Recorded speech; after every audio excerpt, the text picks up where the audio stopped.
Sebelum kita mulai videonya, jangan lupa tekan tombol subscribe dan tombol loncengnya. Assalamualaikum warahmatullahi wabarakatuh. Saya Charles Dwi Putra. Di sini kita akan membahas tentang penjelasan COVID-19 beserta cara pencegahannya.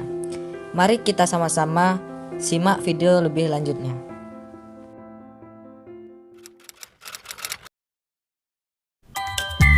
Coronavirus atau COVID-19 sudah menghebohkan warga dunia pada awal tahun 2020. COVID-19 adalah sekelompok virus dari subfamili Octaviridae dalam keluarga Coronaviridae dan ordo Nidovirales. Virus corona atau COVID-19 adalah virus yang menyerang sistem pernapasan manusia.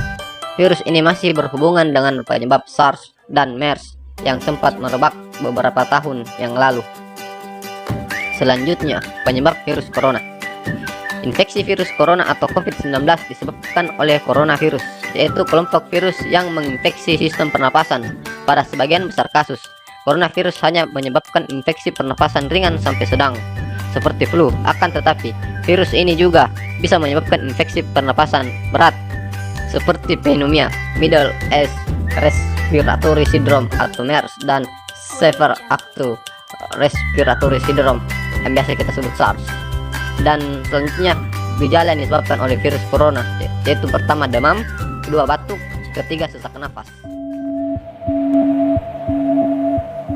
Bagaimana virus corona menyerang tubuh kita? Mungkin itu jadi pertanyaan kita semua. Kita udah tahu gimana virus corona udah menginfeksi 1 juta orang di seluruh dunia sampai saat ini. Tapi yang mungkin belum banyak kita tahu, sebenarnya gimana sih virus ini nyerang tubuh kita? Mengapa infeksi virus ini bisa mematikan? Semua dimulai dari sini. Ketika virus corona masuk ke tubuh kita lewat percikan batuk atau bersin orang yang positif, baik secara langsung atau waktu kita nyentuh benda yang udah terkena percikannya dan gak cuci tangan setelahnya. Kalau udah gitu, si virus masuk lewat saluran pernapasan dan bergerak terus menuju sasaran utamanya, paru-paru. Disinilah virus yang punya 3 bagian utama ini mulai bekerja. Pertama-tama, paku protein corona ini akan nempel di paru-paru dan organ-organ lain yang selnya kaya akan protein ini, protein ACE2. Kalau tubuh kita ibarat rumah dan virus corona itu perampok, ACE2 itu ibarat gagang pintu rumah kita. Begitu udah nempel, perlahan tapi pasti virus ini akan ngedorong masuk ke dalam sel kita. Dan begitu berhasil masuk, barulah aksi sebenarnya dimulai. Di fase ini, tubuh virus corona akan membuka dan sang hacker pun terbebas. Dia akan ngehack inti sel sehat untuk nipu sistem imun tubuh kita biar nggak nyerang virusnya. Dan sekaligus ngebuat inti sel jadi memproduksi cikal bakal virus corona baru. Sel yang udah terinfeksi dan dihack ini selanjutnya akan terprogram untuk bunuh diri dan melepaskan jutaan virus corona yang siap nginfeksi dan ngehack sel-sel sehat lainnya. Ya, awalnya mungkin kita cuma kemasukan virus corona yang jumlahnya dikit, tapi dalam hitungan hari aja udah akan ada jutaan sampai miliaran virus corona baru, bikin paru-paru kita dipenuhi oleh mereka. Tapi ternyata mimpi buruknya ada setelah ini. Ya, ketika virusnya udah menuhin paru-paru kita, sistem imun kita bakalan ngerespon ibarat polisi dan tentara yang meluncur ke tempat kejadian perkara. Tapi inilah yang bikin ngeri. Di sini, virus corona jadi penipu ulung yang bisa ngakalin sistem imun kita.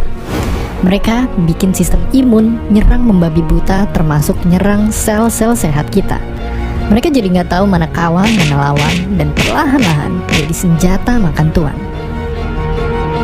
Buat sebagian besar kasus, kejadian ini emang gak berlangsung lama. Karena kalau sistem imun kita kuat, mereka pun akan bisa menang dari segala taktik virus corona. Tapi terkadang tubuh kita sedang lemah, dan kalau udah gitu efeknya bisa parah. Kita bisa kena radang paru-paru akibat sel sehat di sini yang udah gak bisa nahan bakteri pneumonia. Malahan buat kasus yang kritis, bakteri ini gak berhenti di sana. Mereka bisa masuk ke aliran darah dan akhirnya nyerang seluruh tubuh. Kalau udah begini, bernapas saja bakalan susah banget dan hidup kita ada di tahapan yang sangat kritis.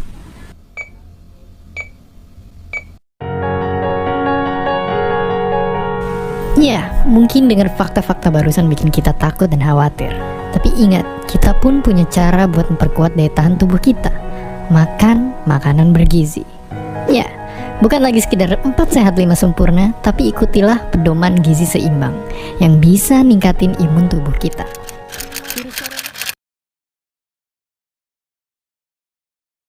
Hindari keramaian dan kontak dengan fisik atau lakukan physical distancing. Yang kedua, pastikan teman-teman mencuci tangan dengan air mengalir dan dengan sabun. Cuci sampai bersih ya teman-teman. Yang ketiga, jika teman-teman berada di luar rumah, jangan lupa memakai masker. Yang keempat, gunakan tisu atau tutup mulut teman-teman saat batuk dan bersin. Yang kelima, bekerja dan berolahragalah di dalam rumah. Yang keenam, jika merasa kurang sehat, segera hubungi dokter. Stay healthy, stay home.